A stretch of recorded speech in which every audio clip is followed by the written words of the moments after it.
Welcome back to season 2 of the Courtside podcast. Thanks for joining me. I'm your host, Keenan Lee. In this week's episode, we dive into all the primetime games from week number 10, discuss why I think the Sacramento Kings are the most dysfunctional team in the NBA right now, why I think Miami Heat should just trade Jimmy Butler, and more. Now, before we get started, make sure to hit the subscribe button, turn on the post notification bell, like this video, and comment down below where you think Jimmy Butler should head. And without further ado, let's get into the video. All right, so the first game on the prime time game slot for this week was the Spurs and the Sixers. And the moral of this game was Joel Embiid got ejected in this game. But anyway, peeking at the Spurs side of things, I mean, Wemby went crazy. He had 26 points. Devin Vassell and Jeremy Sohan each scored 15 points. Chris Paul had 12 points, and their bench was led by Stephon Castle with 17 and Julian Champagnie with 15 points. Excuse me. Peeking at our next game, we got the Pacers and the Warriors, and honestly, I don't know. This game was weird, to say the very least. All right, let's go through the Pacers and the Warriors side of things. This was a great game, for the Pacers. I mean, the Pacers just went crazy in this game.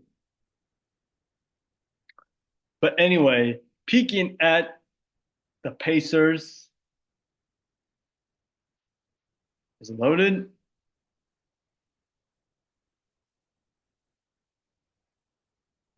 Oh, there you go.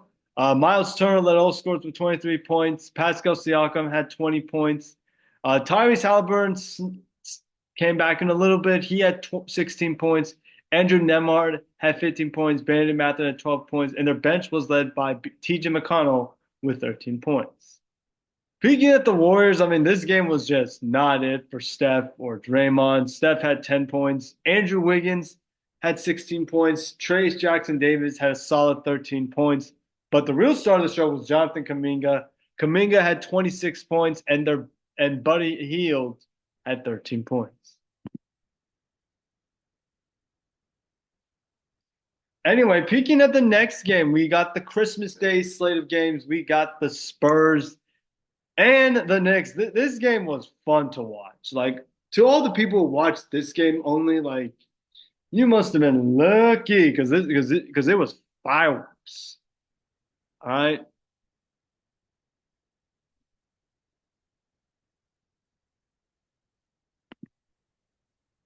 But anyway, peeking at this game right here, we got the Spurs and the Knicks, like I just said. Wemby went absolutely ham. He had 42 points, which is nuts to say the very least.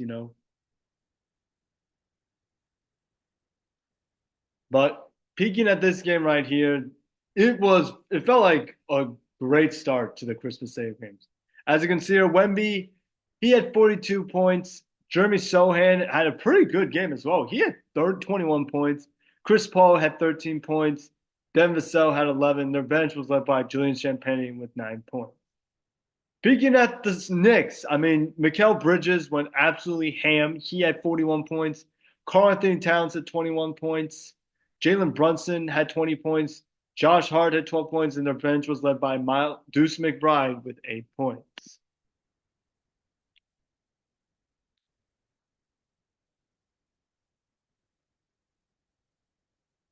Peeking at the next game, we got the Timberwolves and the Mavericks. And honestly, this game felt heated as hell in this game. It just felt heated, man. You know, obviously the Timberwolves won, but the Mavs, they tried to make it interesting. But peeking at the Timberwolves side of things, Anthony Edwards had 26 points.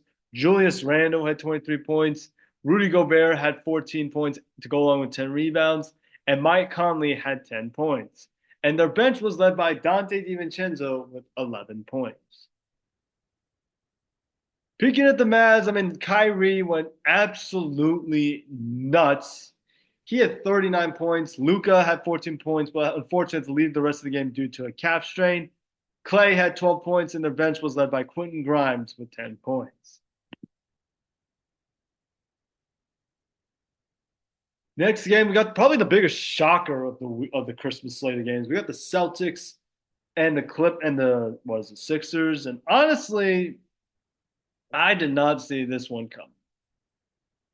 I believe I picked the Celtics to win this game. But I said Sixers were going to keep it close. But the Celtics try to come back. They try to come back, but it is what it is. Peeking at the Sixer side of things, I mean, Tyrese Maxey went absolutely nuts in this game. He had 33 points in this game. Joel Embiid had 27 points. Caleb Martin had 23 points. Paul George had 12 points, and their bench was led by Gerson Yabusele with 12 points. Peeking at the Celtics side of things, I mean, Jason Tatum had 32 points. Jaylen Brown had 23 points. Derek White had 21 points. And Al Horford had 17 points. And Kristaps Porzingis had 9, but he had to leave the game. I think he had a calf injury. And their bench was non-existent in this game. Moving on to the next game, we probably got America's game of the week. And I know people are going to be like, Keon, you say that all the time. Please stop saying it. This game was truly America's game of the week right here. We got the Lakers and the Warriors. And honestly, this game was just crazy. Like, look at this game. Look at this game right here. All right. Unfortunately, though, for the Lakers, AD left the game with had to leave the game. He had 0 points. LeBron had 31 points. Austin Reeves had 26 points, including that game winner. Rui Hachimura was solid. He had 18 points. Max Christie had 16 points, and their bench was led by Dalton Connect with 13 points. Peeking at the Warriors side of things, I mean, Steph went crazy. He had 38 points. Andrew Wiggins had 21 points. Trace Jackson Davis and Dennis Schroeder each had 11, and their bench was led by Jonathan Kuminga with 14 points. Good stuff, Golden State.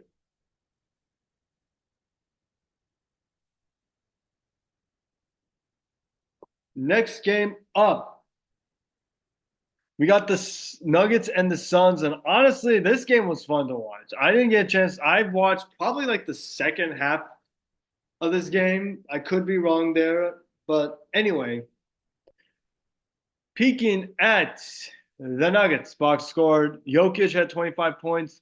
Michael Porter Jr. had 22 points. Jamal Murray struggled with 13 points. But the real star of the show, I know Jokic had 25, but the real star of the show was Russell Westbrook. He had 17 points on a +3 plus minus, which is crazy.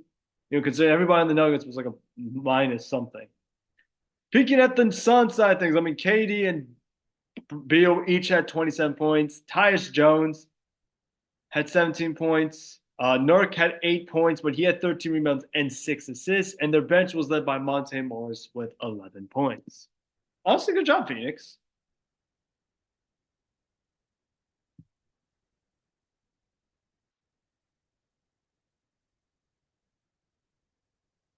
But anyway, peeking at the next game, we had the Thunder and the Pacers, and this game may have looked close, judging by the box score, but it was not.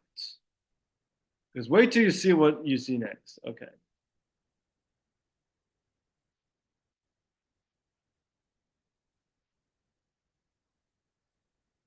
Okay, why aren't you loading? Uh oh, there we go. Thunder and the Pacers, like I said, this game, it may have looked close, but trust me, I don't think it was in this game. Anyway, peeking at the box score of this game right here, we got SGA, who finished with 45 points. Jalen Williams had 20 points. Lou Dort had 13 points. Isaiah Hartenstein had 11. And their bench was led by Kendrick Williams with 9 and AJ Mitchell at 9 as well. Peeking at the Pacers, I mean, Andrew Nembhard had 23 points. Pascal Siakam was solid. He had 22 points. Tyrese struggled with 4 points. Bennett Mathurin had 18 points. And their bench was led by TJ McConnell with 13 points and Jarris Walker with 12. Sorry, I thought Thomas Bryant was amazing. Peeking at the next game, we got the Jazz and the Blazers, and honestly, this game, I watched this game. This game was fun to watch. I'm not gonna lie, this game was so fun to watch.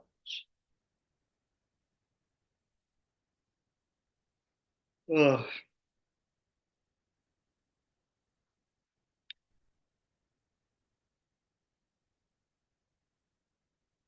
This game was fun to watch. Like it while watching this game like was like so back and forth. You score, I score kind of game. But in the end, Scoot Henderson scored that game winner, and it was perfect. Peeking at the Jazz side of things, Laurie Markkinen, he had 25 points. Colin Sexton had 19 points. Savi Mikhailiuk, I don't know how to say his name, he had 18 points. Drew Eubanks didn't miss a shot. He had 16 points. And Johnny Juzang had 14 points. What's crazy about Juzang is that when I watched him, when he was on the floor, it felt like he couldn't miss a shot at all, which is unbelievable. Next up, we got the Blazers. I mean, DeAndre Ayton had 18 points. Shaden Sharp had 27 points. Jeremy Grant had a solid 14 points. And their bench was led by Denny Avdia with 27 points. And of course, Scoot Henderson with 18 points. Peeking at the next game. Let me look at my phone for this because I've double checked to make sure. We got the Pacers and the Celtics. And one thing I got to say about this game was if you want to know the definition of getting hoed, is that means in my language, like Key language, it means you got absolutely your asses whooped. But look no further than the Pacers and the Celtics, man, because this game was nuts. Ooh. Like, look at this score right here 142 to 145. This game felt close, but it wasn't. Peeking at the Pacers, I mean, what can you do? Tyrese Halliburton kind of got back to life. He had 19 points. Bennett Mathurin had 18 points. Pascal Siakam had 14 points. Miles Turner only having 8 points, which is kind of weird. And their bench was led by Jarris Walker and Thomas Bryant, each having 15 and 12. Peeking at the Celtics, like I said, this was a hoe fest. Jaylen Brown, 44 points in this game. Jason Tatum, he had 22 points. Al Horford with them 13 points, and their bench was led by Peyton Pritchard with 18 points. They also shot 23 threes, which is nuts. All right.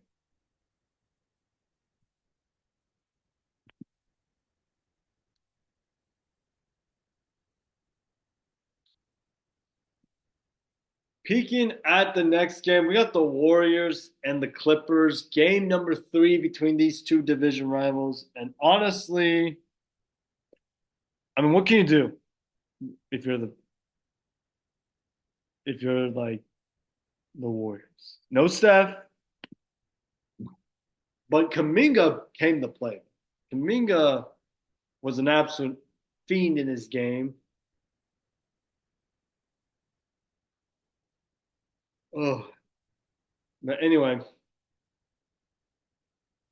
peeking at the Clipper side of things, peeking at the Warriors, Trace Jackson Davis was the only starter with 15 points. Jonathan Kaminga had 34 points. Moses Moody and Brandon Brzezinski each had 11 and 10, but it just was not enough. Speaking of the Clippers side of things, Norman Powell went absolutely crazy. He had 26 points. James Harden had 18 points. Ivica Zubac seems to be playing really well. He had 17 points. Derrick Jones Jr. had 14 points. Chris Dunn had 13 points, and their bench was led by Amir Coffey with 11 points.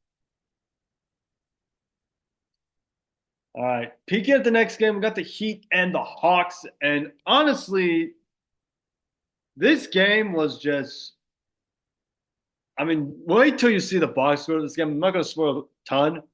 Just wait till you look at the box score of this game because this game was crazy for the Hawks side of things. The Hawks won 120 to 110. You know, like The Hawk, Jalen Johnson went absolutely nuts in this game. He had 28 points and 13 rebounds. Oh, excuse me. Sorry, I'm a little bit tired right now. But anyway, big at the Heat. I mean, Tyler Hero, like I said, he had 28 points. Uh, Bam Adebayo had 17 points. Duncan Robinson with 16 points. Haywood Highsmith had 14 points, and their bench was led by Alex Burke. Here's the crazy part about all this. I'm going to get to it eventually. The Hawks, Jalen Johnson, like I said, he had 28 points. All right. Trae Young had 11 points. He also had 15 assists. But the real star, I know Jalen went crazy, was the Hawks bench. Look at this. DeAndre Hunter had 26 points. All right. Garrison Matthews, 18 points.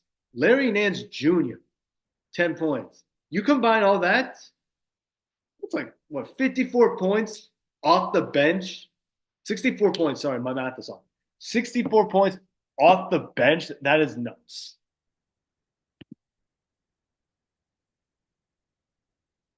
Anyway, peeking at the next game, we got the Thunder and the Hornets. And honestly, this game was just, it may look like 106-94. This game was, I didn't see this game, so don't hate on me in the comment section below. This game was boring, to be honest with you. This game was really boring. Look at this. SGA, 22 points, really good stuff. Jalen Williams, 20 points. Isaiah Hartenstein, 12 points. Aaron Williams had 17 points. AJ Mitchell had 10 points. I mean, and their bench was just eh. Peeking at the Hornets, like I said, this game was boring. All right. Miles Bridges, he had 19 points. All right. Vazit Misi had 16 points. Josh Green had 10 points. And Mark Williams and Seth Curry each had 12 points. And their bench was led by Isaiah Wong with 10 points. Like I said, folks, this game was really boring.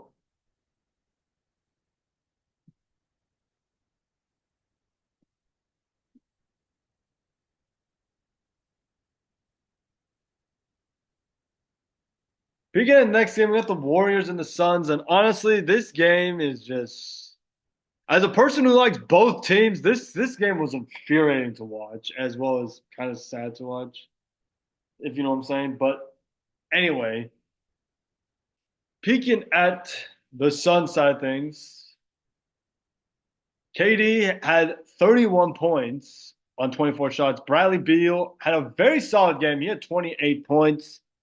Ryan Dunn seems to be the only player. Well, never mind. He and Josh Okogie with a plus minus.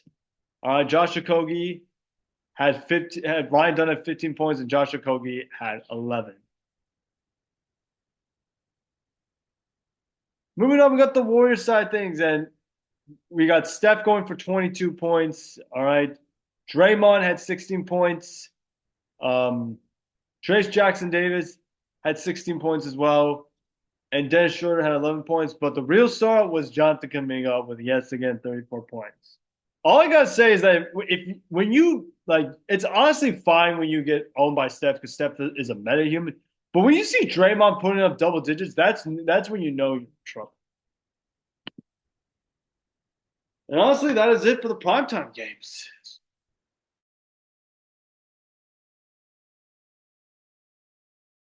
So what are your guys' thoughts? Oh, all right. Now, I know there's a lot of things that I put on this agenda that I have to do. Like, it's not that much, but it is a lot. But we're gonna get into one segment of the talk show. We're gonna do the next one probably next week. I haven't decided yet, and that's discussing about my prime. You know, because it still just doesn't sit right with me. You know, because obviously I do think Mike Brown is a great head coach. He is a great head coach. But like I said, and I'm gonna just say this once, because as many of you guys know, I've been watching the NBA for probably a long time, like probably since I was in kindergarten. Like that's how crazy it is. But all serious no. And I've seen, let me say this, coaches come in and go. Coaches that deserve to be fired, and coaches that like were surprisingly fired or shouldn't have been fired. I usually, I know I'm delaying the moment. I usually don't cuss on this channel. All right. I know a lot of people don't like it when I cuss, especially people like my loved ones, friends, extended family. But God damn it, I have to do it. This firing was one of the stupidest firings I have ever seen in my freaking life. Why would you fire this guy? Like Kings fans, explain to me why did you want him fired?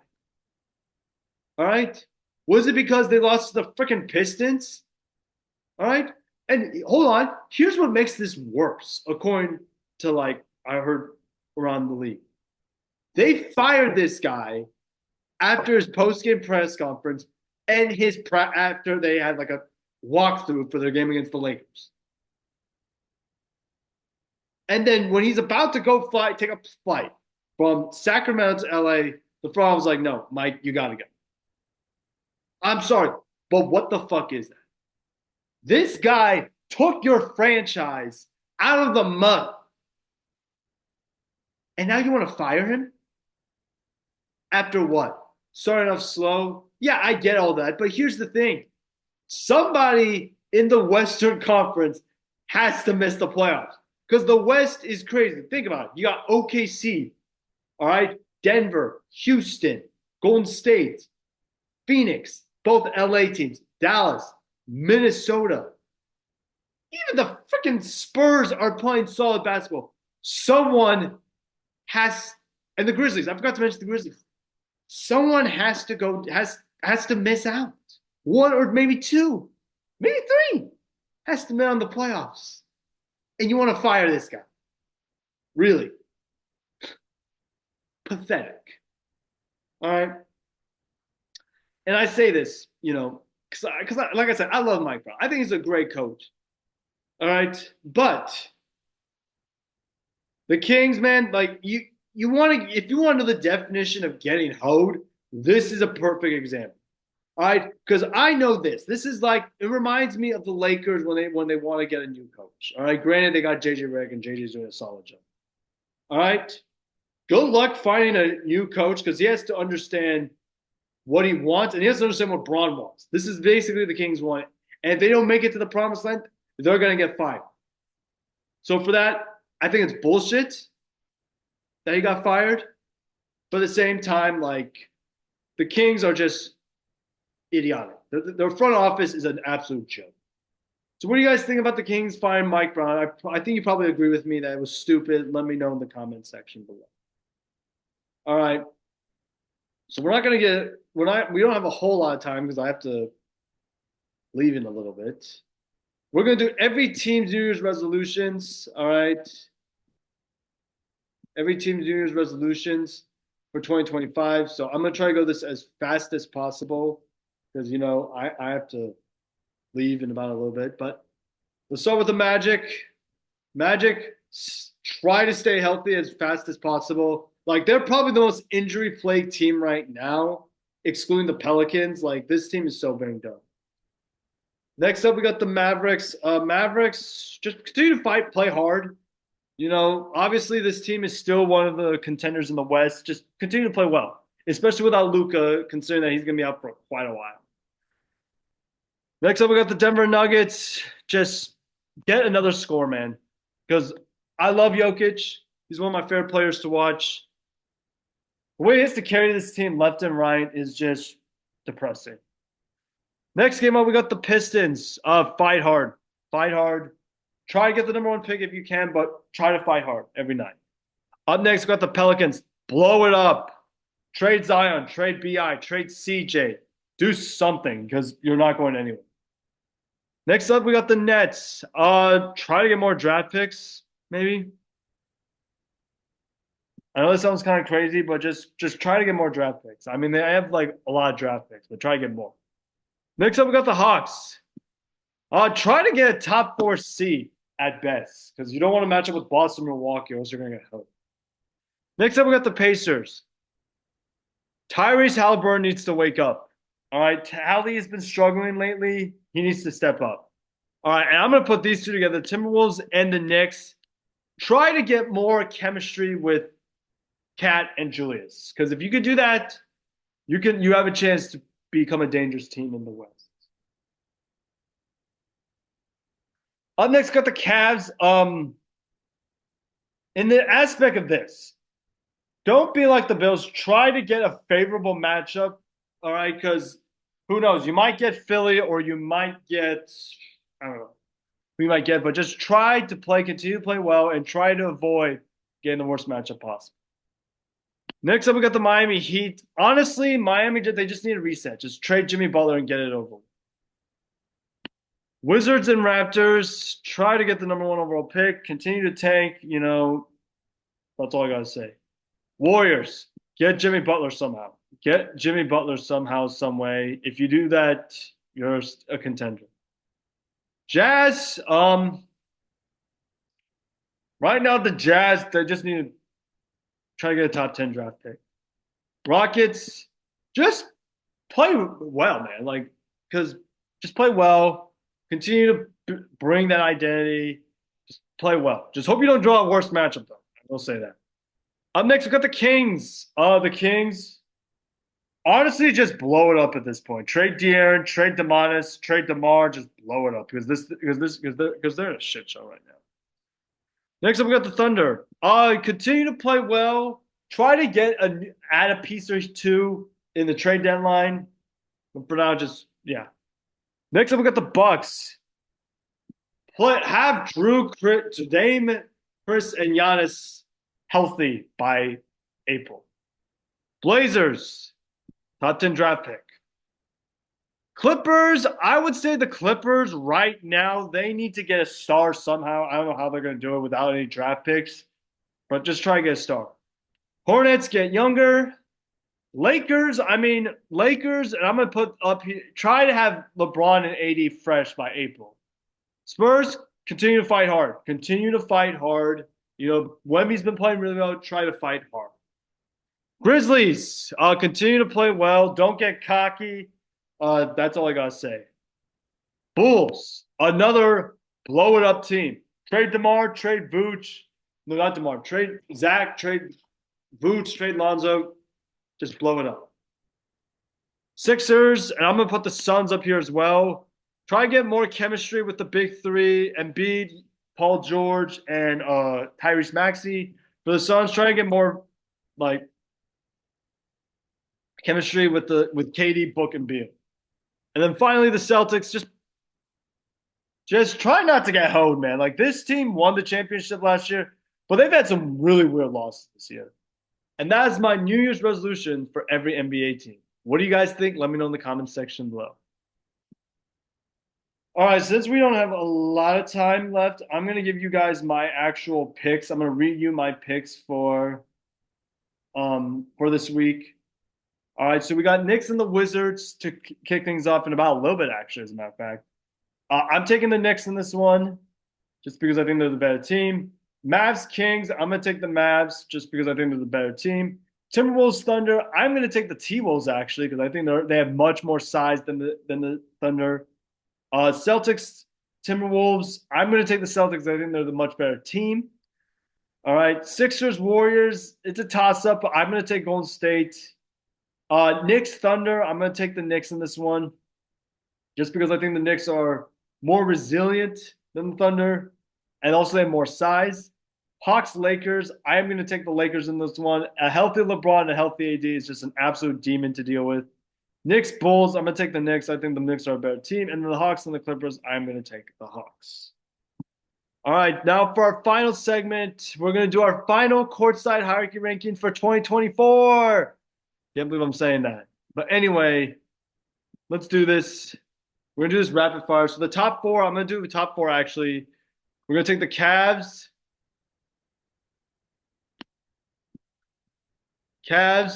Celtics, Knicks, Thunder, Knicks,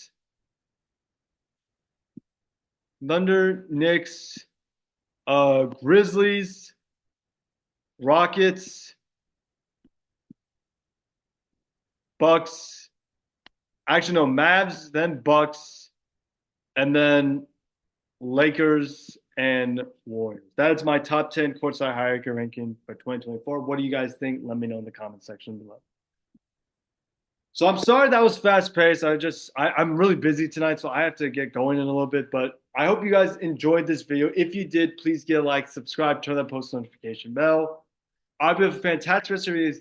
Have a great New Year's, and I'll see you guys in 2025. I'm out. Peace.